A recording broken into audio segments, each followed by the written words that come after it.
There's a well-known saying that goes, import the third world, become the third world.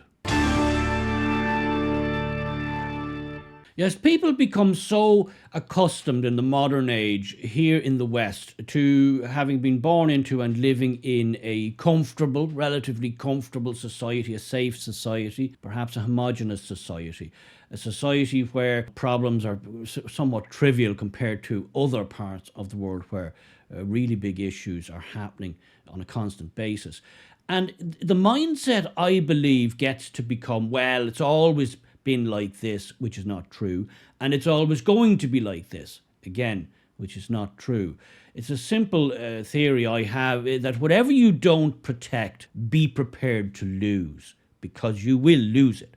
Someone eventually will come along, take advantage of your weakness, of your comfort, and take it away from you. They'll take your stuff.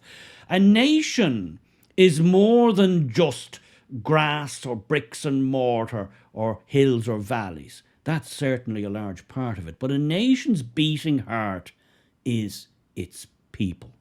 That's what makes a nation. The people. The beating heart of a nation is its people, its ancestry.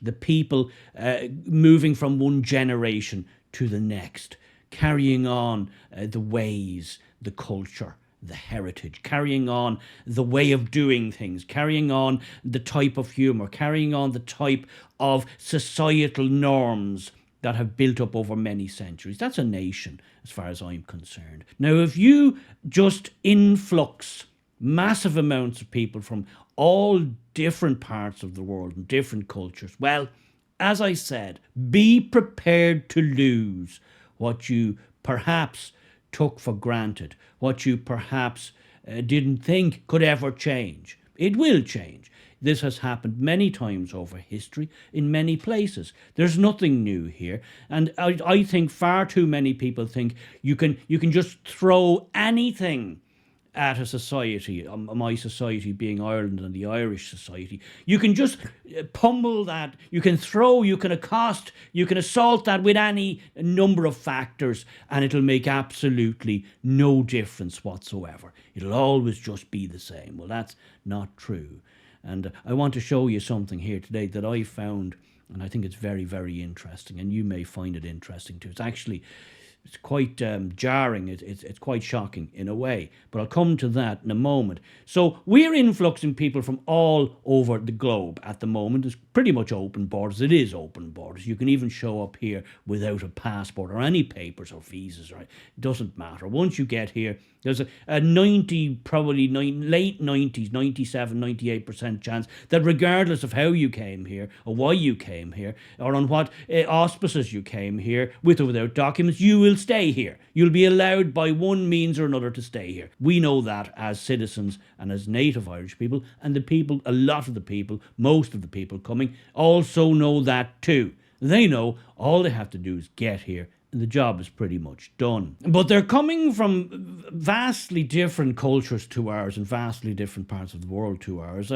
Places like, for example, Pakistan. Yes, this is Pakistan, as you can see, is a bit different than what we're used to here in Ireland, but that is slowly changing. Or perhaps they're coming from India, perhaps, yes, again, it's again not what we're used to here. Or Africa, many different parts of Africa. As you can see, this is, yes, again, not really like the country I grew up in, and it's certainly not like the country I live in today. But as I said, the signs are already there, and I've seen them, I'm sure you've seen them too if you live here, that this is changing.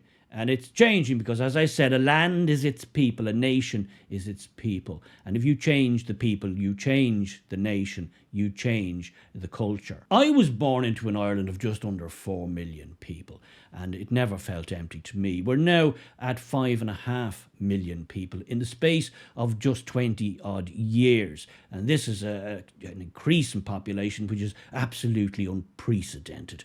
And it's not coming from us Irish people because our birth rate is well below replacement rate. So that's all inward immigration. And if this trend were to continue, the last last couple of years, we have increased by over 100,000 both years in foreign people who've moved here. That's a colossal amount for the size of our tiny population. There's still only about 4 million Irish people, really, if even that at this stage. But the population of Ireland is 5.5 million. Officially, I think it's probably more than that. If that continues, if that trend continues on and on and on, as the government has explicitly said that it wants to happen, that it wants to take place, that it wants to keep pumping up the population, well, where does it go? And here's a frightening little AI video. Artificial intelligence made this.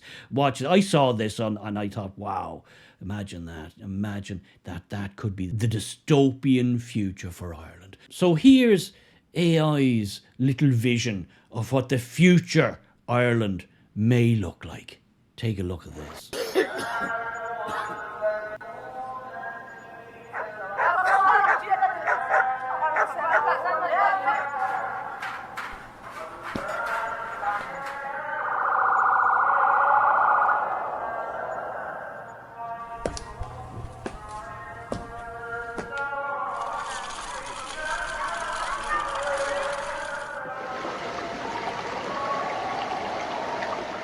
Wow.